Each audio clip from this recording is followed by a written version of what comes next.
let's talk about Julie Musante. Ashley, what are your thoughts on Shari Shattuck's performance in this episode? I was watching this, yesterday and then this morning again with Mr. Nerdy Blogger, and we both like just wanted to rage at the television every time she spoke. But after we watched this last one, I was like, I might compare her to Marjorie Taylor Greene, except I think she's smarter than that. Hmm. Just it's infuriating. Like she everything she says is just infuriating on so many different levels, and I think that is down to a great performance from her. I think Sherry did a great job with this character. We only see her in this one episode, and at the same time, I was like, if she ever shows up on my TV again, I'm gonna like throw something, like just because she's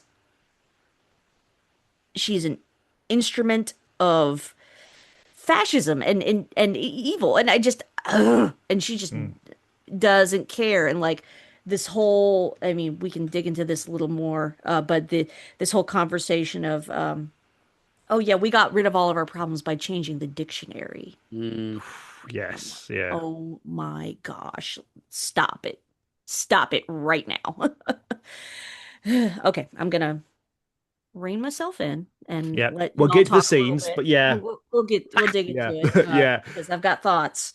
Got That's thoughts. absolutely fair. Yeah, no, I think it's kind of brilliant and horrible at the same time.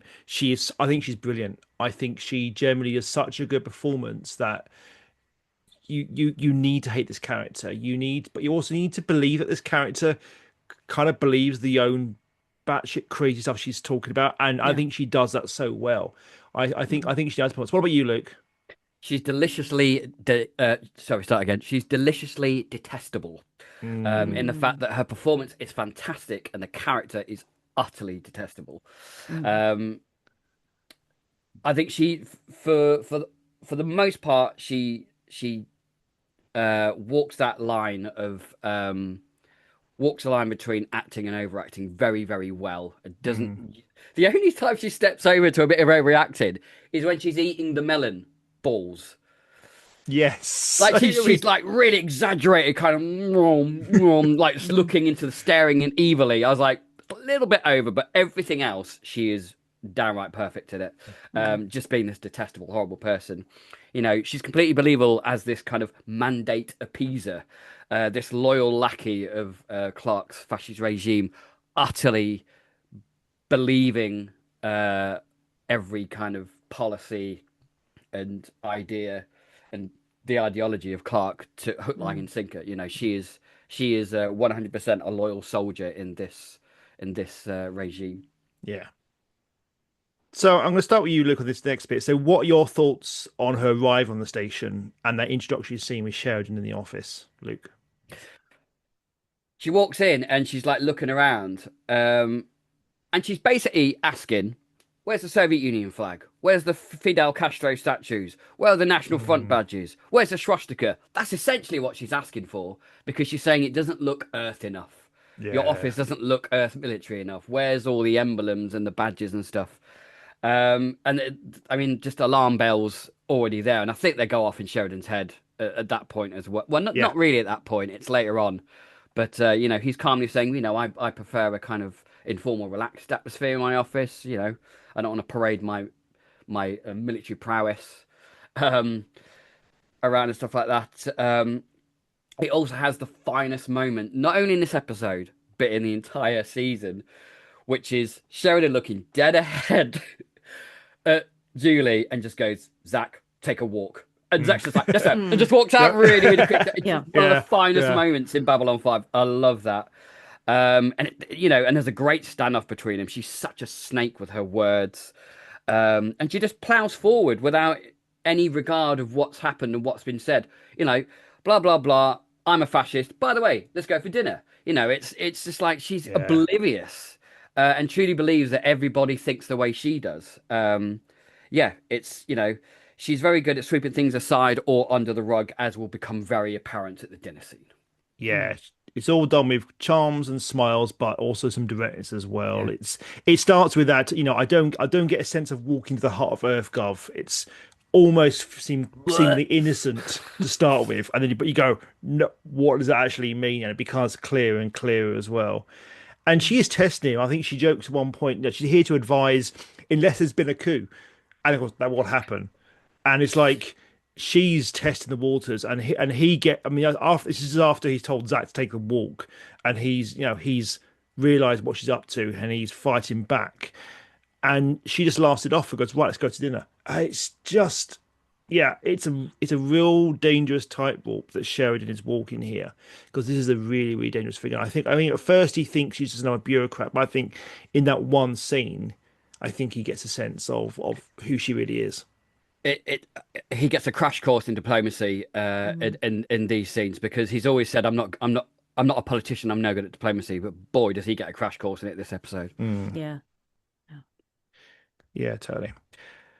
So I mentioned that we did an episode on scary real life parallels between Earth Force and real life a few years ago, which has probably become even more prevalent now. And so we did discuss the episode, and we had a very long, very randy discussion on that dinner scene. So Luke and we're going to hold off for a second. I'm going to ask you, Ashley, what are your thoughts on that rhetoric Julie spins around the state of Earth back home and the whole scene in general?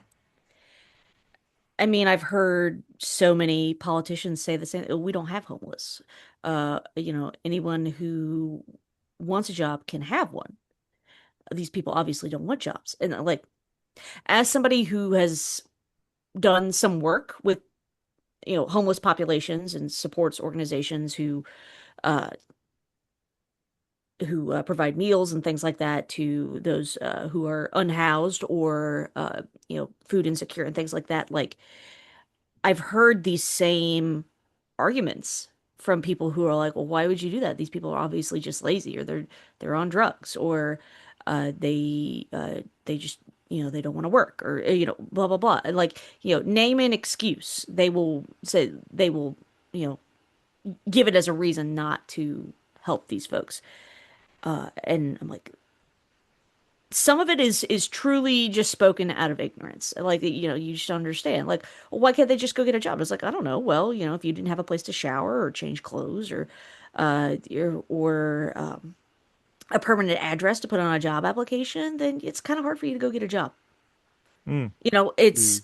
it's I hear these same arguments all the time, and it just some people are just ignorant. And I mean, I remember having this conversation with somebody, and I brought that up, and they're like, "Oh, well, I never thought about that." And I was like, "Yeah, you're right, you haven't." And so let's change the conversation about that. But that being said, still, I mean, I've heard these same arguments almost verbatim. Like, mm, and it is frustrating and infuriating. I was a little frustrated then, but then she just kept talking, and it got yeah. so much worse. And I'm just like, shut up.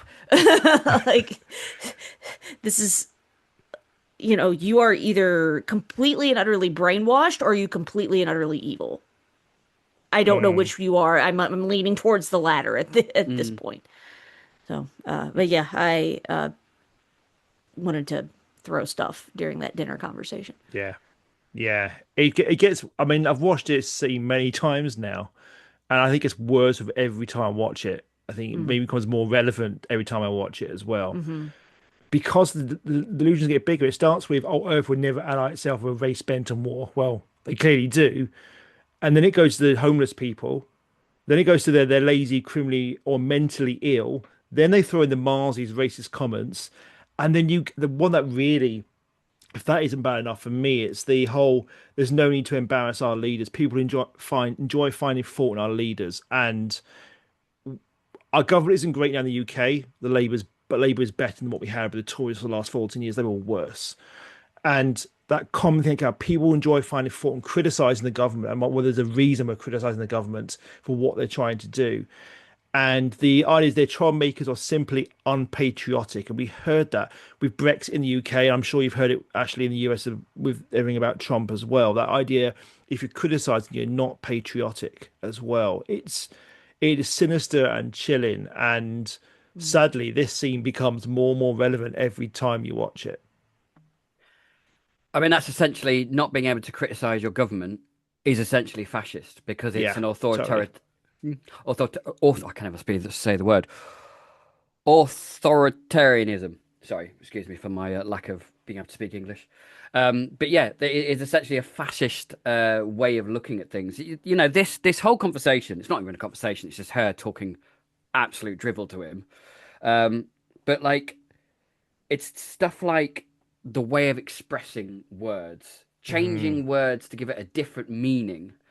Um, in a sense, I mean, that's what propaganda does. It puts a spin on facts and makes it an opinion or an emotion or a feeling, using biased or misleading information.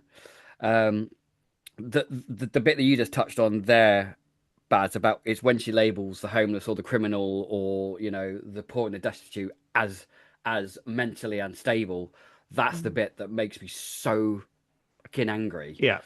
Um, and that it's because those people don't fit into the ideological state that Clark wants to create at that time. Um, it's redefining existing facts. It's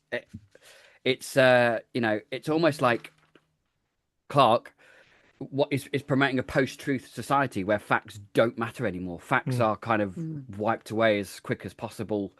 I mean, the reaction to when the footage is leaked later on, um, and Musante going, oh, it's complete nonsense, of course, and now and they'll make up some story that people will believe. They'll make people believe it.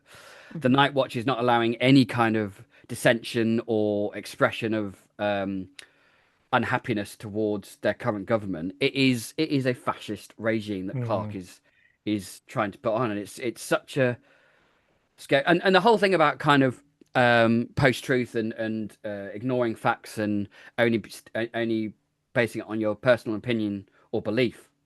That's social media now. That's yeah. what happens on Mm. social media. That is what we're Mhm. living Hmm. through at the minute. So this episode is more relevant now than it was 31 years ago for me. Totally, It's totally. that's 100%. it's so bizarre, and it's a testament to the writing of JMS, and that this is relevant now, and it will probably be relevant Mm. in 30 years' time again when we Gosh, I watch it. hope not. I Let's hope not. pray. I hope I not. hope not. I Yeah. hope not, Good but it